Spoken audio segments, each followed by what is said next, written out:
You may have seen this car in previous videos of mine, and it is now dead as hell, as evidenced by the fact that its license plate has not been renewed for years.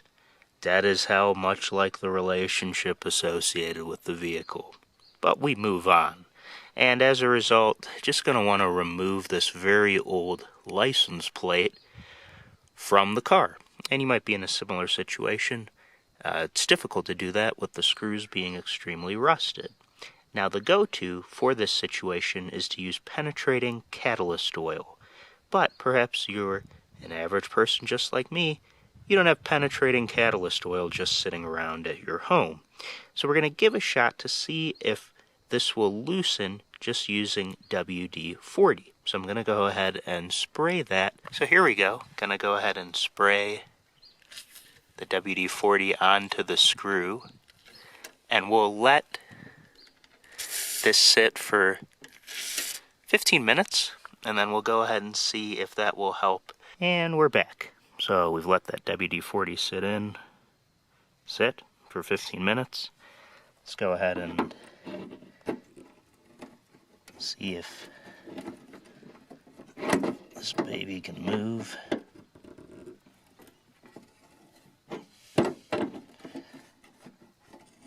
Alright, it's a bit slick, but it is moving.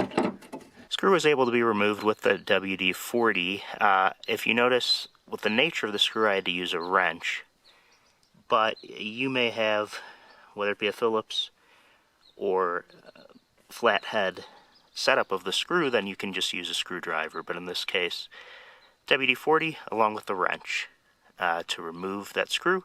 I'm going to go ahead and 3 out of 4 ain't bad. So unfortunately, the final screw, just too rusted. Even with WD-40 and the hope that I could just utilize that, it's not budging with the variety of different techniques. But this gives me the opportunity then to go ahead and get some blaster penetrating catalyst oil, and we'll go ahead and see how effective that is and how it works. Got a can of that, $5-6. Not a big deal, but I thought if I could utilize something already in my garage like WD-40 to see if this could work out, that'd be great. So that's an option. But let's go ahead and see how blaster works. Well, the weather's gotten much more poopier out here, but got blaster penetrating catalyst. So we'll go ahead and spray that now. And let that sit similarly for 15 minutes, and then let's see what happens. Okay, for this more rusty bolt, sprayed it on, and it's best in this situation really to use a socket wrench to get it off. I got one from a friendly neighbor, and so that's always really nice to have.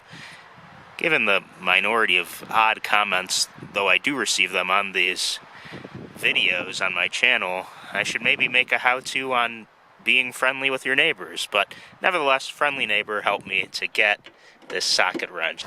And as you'll see here, it's not going to be the most easy and fun experience to remove it, but the oil's working, and with the socket wrench on tight, it is loosening well. Okay, and it's gotten nice and loose now, enough that I can just do it manually, and there you go. The license plate is off. Just a little couple steps there, but it's all you need to do.